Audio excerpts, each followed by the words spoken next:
आपने एक चीज कही बार बार कि अमन काश आपने फोन कर लिया होता। सर मेरी आपसे एक प्रश्न है,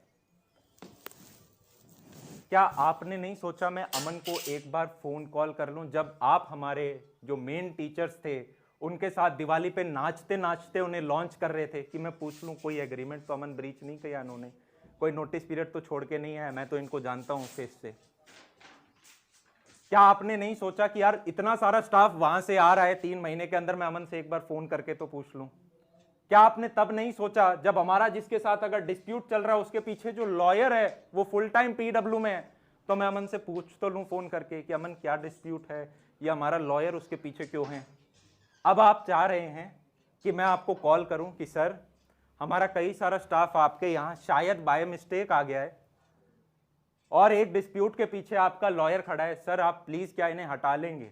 अब जो टीचर यहां से वहां गए अब वो वापस तो नहीं आ सकते और वहां पे उन्हें पता है कि यार पहले 3 टीचर की काफी बदनामी हुई थी तो हमें अपने आप को प्रोटेक्ट करना है, तो ऐसे में उन्होंने साथ में सर को लिया और चीजें बोलनी शुरू करी।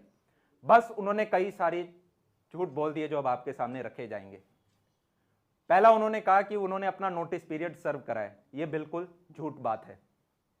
उन्होंने अपना एग्रीमेंट भी ब्रीच किया है, उन्होंने अपना नोटिस पीरियड भी ब्रीच किया है। आपने मुंह से बोला काश आपने प्रूफ दिखाए होते। आपने कहा था कि आपने पीडब्ल्यू में 10 अगस्त को अप्लाई किया था। एक प्रूफ नहीं, दो नहीं, थोक के भाव हैं यार। आपने है ना पिछले जो 3 महीने थे ना उनके अंदर बहुत हाथ जुड़वाए थे आपने, आपको सब पता था क्या हो रहा है। तू अब से जुबान पर राघव का नाम नहीं लेगा, किसी को भी ये मत बताओ कि सर मिले थे जो यहां इस ऑफिस में काम कर रहे थे। ऐसे ही एचआर बार बार मेल पे नहीं लिख रहे हैं, या तो आप नाम गलत तरीके से इस्तेमाल कर रहे हो जुलाई में। उसके बाद राघव आपका पूरा एग्रीमेंट था, आपने उसको बीच में छोड़ा, नोटिस पीरियड भी नहीं दिया। नेक्स्ट जो व्यक्ति है इनका हम प्रॉक्सी नाम यूज करेंगे और ये इसलिए बोला जा रहा है क्योंकि इन्होंने अपने वीडियो के अंदर इनका मेंशन किया है। इन्होंने हमारे बारे में कई बार लिंक्डइन या ट्विटर के माध्यम से पिछले कुछ महीनों में बोला है।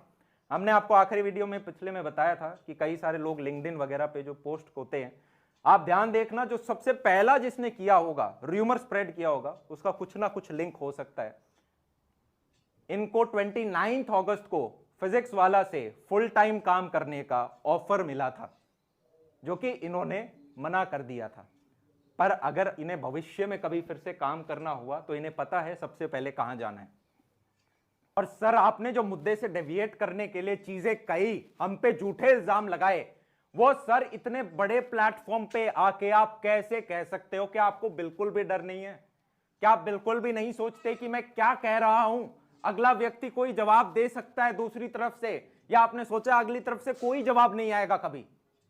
सर आप कहते हो कि हमने 30 मिनट के वीडियो में बच्चों का ब्रेन वॉश कर दिया जहां हमने फैक्ट्स दिखाए हैं, तो सर आपका 1 घंटा 20 मिनट का वीडियो देख के तो बच्चे पागल हो गए होंगे, क्योंकि जितने भी बच्चे, मैं पूछना चाहूंगा क्या वो इतना बड़ा वीडियो में क्या था समझ आया? एक तो ये माइक क्यों खराब था सर आपका, कुछ क्यों नहीं चल रहा था अच्छे से, इतनी धीरे धीरे आवाज क्यों आ रही थी उसमें से? फिर आपने इल्जाम लगा दिया कि मेरे पीछे तो कोई बड़ा आदमी है। सर अगर कोई बड़ा आदमी है तो प्लीज आप मुझे भी बताओ कौन है वो बड़ा आदमी, क्योंकि पिछले 3 महीने से जब मेरा स्टाफ जा रहा था तो ये बड़ा आदमी कहां था?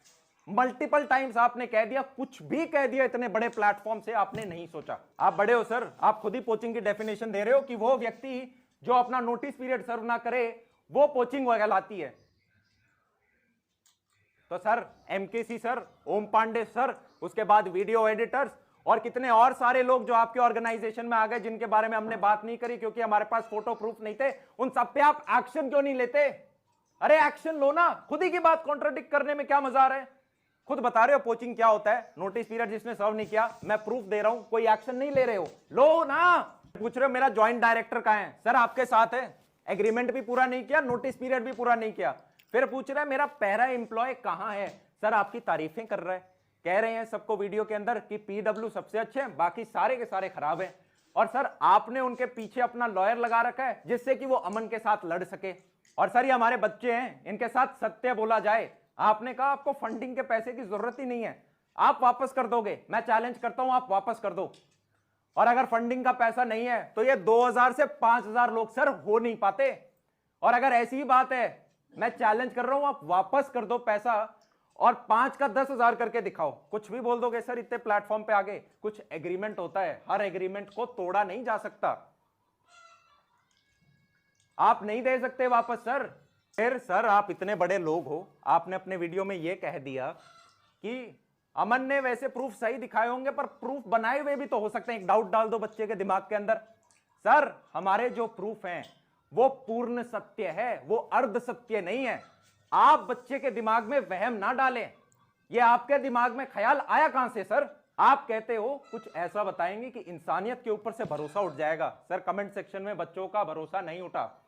अब मैं कुछ ऐसा बताऊं जिससे असलियत में इंसानियत के ऊपर से भरोसा उठ जाए, पर सर बच्चों को नहीं बताएंगे। ऐसा करना सर, आप मेरे को फोन कॉल करना, मैं आपको पर्सनली बताऊंगा कि वो क्या बात है, और फिर आप बताना अगर बच्चों को पता चलती तो इंसानियत से भरोसा हटता या नहीं। सर ये बच्चे हैं, ये बिकाऊ नहीं है। जैसे आजकल लिंक्डइन और ट्विटर पे बिक जाती हैं चीजें, जैसे बहुत सारे आज पेजेस बन जाते हैं जहां पे बहुत सारे शॉर्ट वीडियोस एकदम से आ जाते हैं। एक तो मुझे समझ नहीं आता, बच्चों आप भी मेरे को बताओ, हेल्प करना है इसमें, कि YouTube के ऊपर कुछ जो बड़े बड़े क्रिएटर्स हैं उनके तो शॉर्ट्स नहीं आते, पर कुछ स्पेसिफिक कंपनियां हैं जिनके बहुत सारे शॉर्ट वीडियोस आ जाते हैं। कुछ बड़ा सा वीडियो आया और उसके बहुत सारे शॉर्ट वीडियोस कट कटा के उसी में से एकदम से निकल के आने स्टार्ट हो जाएंगे। पीछे एक बढ़िया सा म्यूजिक लगेगा या अंदर कोई शायरी होगी या कुछ और होगा और वो चीज निकल के आ जाएगी। एक होता है व्यक्ति अपने मेन चैनल पे खुद बना के डालता है, एक है बहुत सारे पीछे और उनके ऊपर आ रही हैं। कैसे हो पा रहा है सर? वो 5000 जो लोग हैं उनके ऊपर आप कभी बच्चों को बताना कितने लोग सेल्स टीम के हैं, कितने लोग पीआर के हैं, कितने लोग एडिट, पूरा बता तो चले। सर आपने फॉर्मेलिटी के लिए अमन के आगे सर लगाया, पर आपने साथ साथ में काफी सारे झूठे इल्जाम भी लगा दिए। क्या सर आपने हमारे ऊपर तो कमेंट काफी सारे दिखाए, हमने आपके ऊपर कमेंट किया कि आपके ऑफलाइन सेंटर के में अंदर क्या कमियां हैं? क्या हमने ये बताया कि आपके स्टूडेंट कमेंट सेक्शन में विद्यापीठ के बारे में क्या बोल रहे हैं? क्या हमने स्टूडेंट कंप्लेंट्स दिखाई जहां पे वो मॉड्यूल या चीफ स्टडी मटेरियल के बारे में क्या कह रहे हैं, क्या कंप्लेन है उनके, क्या ओपिनियंस हैं? सर हमने कभी समय नहीं निकाला किसी के बारे में कमेंट करने का कि भाई ये अच्छा पढ़ाता है, बूढ़ा पढ़ाता है। सारे क्रिएटर्स बहुत अच्छे हैं सर, चाहे कोई एक चैप्टर पढ़ाए, 5 पढ़ाए, पूरा कोर्स पढ़ाए, बच्चे के लिए तो बोनस है क्योंकि वो फ्री में देख सकता है यूट्यूब के ऊपर। तो सर हमने इस चीज के लिए एनर्जी नहीं निकाली कभी। आप खुद बताते हो कि आप चप्पल में घूम रहे हो, i20 चला रहे हो, पूछा किसी ने? पूछा किसी ने? किसी ने नहीं पूछा। खुद ही वीडियो, ये रिप्लाई वीडियो के अंदर चप्पल और i20 कहां से आ रही है, स्प्लेंडर कहां से आ रही है?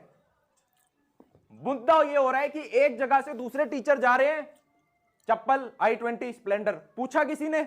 यहां पे क्या सेंस है ये बताने का? आपने एक सर बड़ी कमाल की चीज गई कि हमने आज ये वीडियो इसलिए बनाया जिससे कि हमारे व्यूज आ सकें। सर हम इनफैक्ट पिछले 7 साल से 2015 से इंतजार कर रहे थे कि कब हे प्रभु हमें यह वीडियो बनाने का मौका मिलेगा जिससे हम कुछ लोगों तक पहुंच सकें। इनफैक्ट हमने 80-90 लाख सब्सक्राइबर स्टूडेंट्स एकाग्रित आज इसी दिन के लिए किए थे जिससे कि हम ये सर वीडियो बना पाए, हमें ये सौभाग्य मिले। सर हमने जो वीडियो बनाया उसके रिप्लाई वीडियो पे आपके इतने सारे व्यूज आए हैं जिसमें आपने हमारी सिर्फ बुराइयां करी हैं, कोई हमें नाम नहीं मिल रहा सर, कोई अच्छा नाम नहीं मिल रहा। ये काम, ये मजबूरी है सर हमारी, और ये सिर्फ हमारी अकेले की नहीं है, कई और सारे क्रिएटर्स ने आवाज उठाई है।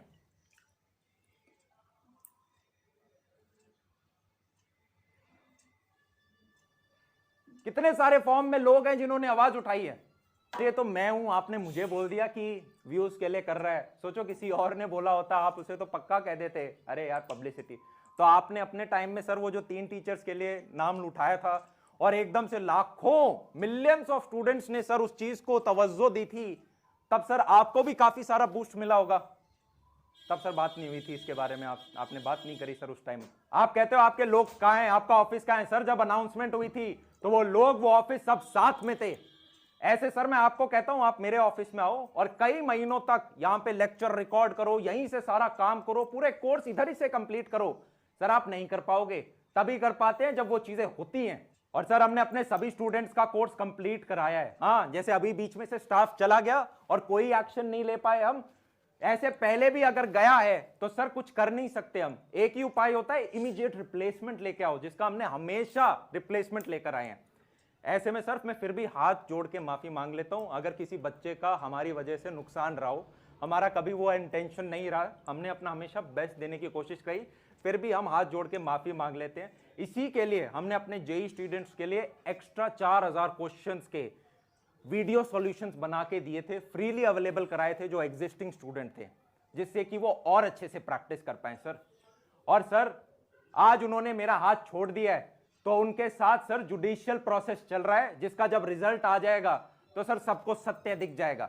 और बाकी सर आपने ऑफिस के बारे में पूछा तो एक मैं और बताना चाहूंगा, हमारा सर एक और ऑफिस है जो हमने कई कुछ महीनों से चला रहे हैं, पर सर हमने दुनिया में किसी को दिखाया नहीं। पता है क्यों? क्योंकि हमें डर लग रहा था कहीं कोई पोचिंग करके ना ले जाए सर, कहीं कोई स्टाफ ना ले जाए। सर ऑफिस बड़ा सा है पर उसके सामने हमने कोई भी स्टिकर नहीं लगाया। हमारे जो लोग काम करते हैं हम उन्हें बोलते हैं सब बोलो कॉन्फिडेंशियल कंपनी में काम करते हो, लिखो मत वरना लिंक्डइन पे पकड़े जाओगे। सर इतना खौफ था तब जाके आज ये वीडियो बनाना पड़ा हमें। और सर आपने हमारे प्ले बटन्स को भी नहीं छोड़ा, आपने मजाक में एक तरह से कह दिया अरे ऑर्गेनिकली इंडिया में 3 प्ले बटन लाना कौन सी बड़ी बात होती है, ये तो हम भी तो ऑर्गेनिक हैं। सर आपके ऐड चलते हैं, कोई जेई नीट सर्च करता है तो सबसे पहले ऊपर ऐड आते हैं, ऐप स्टोर पे जाओगे तो ऊपर ऐड चलते हैं, तारक मेहता शो में आते हो बस के पीछे पोस्टर लगे हैं। सर इससे रीच मिलती है। ऑर्गेनिक का मतलब है कि जो चैनल पे डल रहा है उससे रीच आना। और सर मैं कब कह रहा हूं कि आप अपने आप को ऑर्गेनिक मत कहना, सर आप हमारे प्ले बटन्स को बीच में क्यों लेकर आ रहे हैं सर, कि ये तो कोई ऑर्गेनिक क्या होता है। ठीक है सर, हम छोटे आदमी हैं, आप बड़े लोग हो, हमारे प्ले बटन छोटे प्ले बटन हैं, आपके प्ले बटन सर बहुत बड़े प्ले बटन हैं। अंत में सभी स्टूडेंट्स को यार एक चीज कहना चाहेंगे, जीवन में जब भी आपको 10 बार गिराया जाए, जो 11वीं बार उठता है वही विजेता होता है। जब भी हार्ड टाइम्स आए, टफ टाइम्स आए, वो आपको जीवन में स्ट्रॉन्गर बनाए जाएंगे। जब लोहा तपता है तभी शेप लेता है, और जब पत्थर के चोट पड़ती है तभी वो मूर्ति में बनता है। तो जितने भी आप बार गिरो तब आपने जो लेसन्स लिए हैं उनसे और ज्यादा सीख के आप 11वीं बार उठो। और आपका जो गोल है उसके ऊपर से नहीं हटना यार। बिलीफ, सेल्फ बिलीफ बहुत इंपॉर्टेंट है कि हां मैं पहुंच जाऊंगा। और दूसरा फिर कंसिस्टेंसी से लगे रहो। इन दोनों को जब जोड़ देते हैं तो परसिस्टेंस बनता है कि यार मैं रुकूंगा नहीं, हर दिन थोड़ा थोड़ा चलता जाऊंगा। कुछ बहुत अच्छे दिन आएंगे, कुछ काफी डार्क डेज भी आएंगे, उन डार्क डेज भी नहीं रुकना है। और बाकी इस वीडियो के अंदर हमारा बच्चों अब और ज्यादा इसके अंदर एनर्जी ना लगाएं, अपनी पढ़ाई करें। हमने ये वीडियो इसलिए बनाया जिससे कि हम पढ़ा सकें बिना डरे कि यार हाँ हमारा स्टाफ हमारे साथ रहेगा, हाँ हम अपने ऑफिस के बारे में लोगों को बता सकते हैं, वहां लोग लेकर आ सकते हैं, जिससे हम अच्छे से पढ़ा पाएं। और आने वाले जितने भी और क्रिएटर्स आने वाले हैं, टीचर्स आने वाले हैं, कल को वो अपना जब स्टाफ रखें तो वो भी कायदे से अच्छे से रख पाएं। यह हमारा एकमात्र कंसर्न है। ग्रोथ इंपॉर्टेंट होती है कंपनी की, पर वो ग्रोथ के चक्कर में कोई और का नुकसान हो यह अच्छा नहीं है। कि फास्ट हायरिंग हो तो किसी और का नुकसान हो, यह अच्छी बात नहीं है। और अल्टीमेट लॉस स्टूडेंट्स का है। और अगर मेरी किसी बात का बुरा लगा हो या मेरे से पिछले 7 सालों में भी अगर कोई गलती हुई है, और मैं माफ़ी मांगना चाहूँगा अपने बच्चों से। सॉरी। आपके जो अमन भैया है, मैं प्रॉमिस करता हूँ आने वाले समय में जो गलतियाँ उनसे सीख के और बेहतर, जितना अगर हमने आज तक एक पढ़ाया है तो आगे और भविष्य में 50 टाइम्स पढ़ा सकें, इस विजन के साथ यार हम आगे बढ़ रहे हैं। इसी के साथ आप सभी लोगों के समर्थन के लिए फिर से दिल से हाथ जोड़ के शुक्रिया करना चाहूँगा। Thank you.